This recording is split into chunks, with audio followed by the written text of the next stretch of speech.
আচ্ছা, আপনি কি মুসলমান? জি। মুসলমানকে এইভাবে নারী এবং পুরুষ এক জায়গায় বসা জায়েজ আছে? বলেন। এটা মনের ব্যাপার, বয়সটা কোনো ক্ষতি নেই। আপনার মনে চাইলে কি আপনি যে কোনো নারীকে নিয়ে এক জায়গায় বসতে পারবেন? এরা যে কোনো নারী, এরা মেয়ে।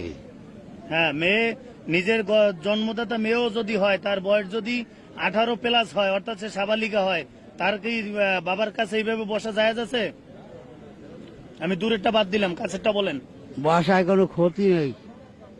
বসায় কোনো ক্ষতি নেই? না, এটা কোন হাদিসে পাইছেন আপনি যে বসায় কোনো ক্ষতি নেই? হাদিস না, এটা হইলে যাই মনে করেন যার মনের ব্যাপার। এই যে তবজি রাখছেন, এখানে আমরা যে তবজিগুলো দেখতে পাচ্ছি, অনেকগুলো তবজি, এই তবজিগুলো কি আপনারা কখনো পড়েন? পড়ি। কি বলে পড়েন? সুবহানাল্লাহ, আলহামদুলিল্লাহ, লা ইলাহা ইল্লাল্লাহ, আল্লাহু আকবার, লিল্লাহিল হামদ। যাক, সুন্দর, আলহামদুলিল্লাহ। আপনি এই যে এই মাজারে এই যে অনেকদিন যাবত আছেন, মনে হয় কত বছর যাবত আছেন এই মাজারটায়? না, আমি 2-3 বছরে আসি। 2-3 বছর যাবত আছেন।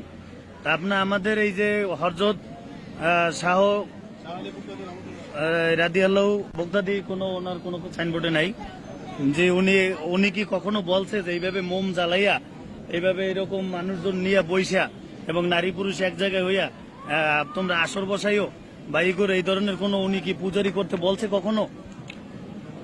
এটা পূজা না, এটা হলো যে অনুসারী তারা জ্বালাইবে বাতি। এখানে নিচু থাকলে কেউই জ্বালাইতে পারত না। ওনার অনুমতি না থাকলে এখানে কেউ আসতেও পারে না।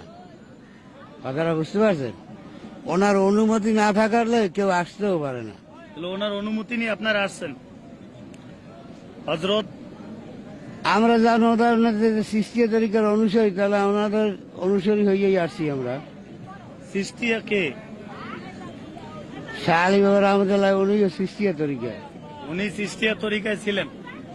উনি আছে এবং আগেও ছিলেন। আপনি কি কোনো আলেম লাইনে লেখাপড়া করেছেন?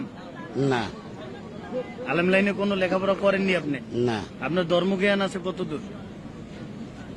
মানে আপনি তো মুসলমান, একটা হালকা। মুসলমানের তো 5টা কলেমা জানা জরুরি এবং ন্যূনতম 2 থেকে 3টা সূরা জানা জরুরি। এগুলো আপনি জানেন? জানি। একটা কলেমা বলেন তো, বিশেষ করে কলেমায় শাহাদাত, মানুষ মৃত্যুবরণ করলে যেটা দরকার, বলেন। বিসমিল্লাহির রহমানির রহিম। কলেমা শাহাদাত আশহাদু আন্না লা ইলাহা ইল্লাল্লাহু ওয়াহদাহু লা শারীকা লাহু আবদুহু ওয়া রাসূলুহু।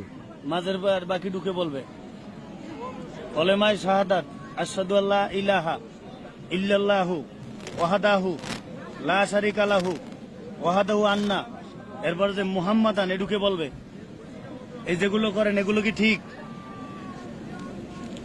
কোনা করি এই যেগুলো, এই যে বাতি বুতি জ্বালান, এইভাবে যে নারী পুরুষ এক জায়গায় হন, এটি কি ঠিক? ক্লিয়ার বলেন।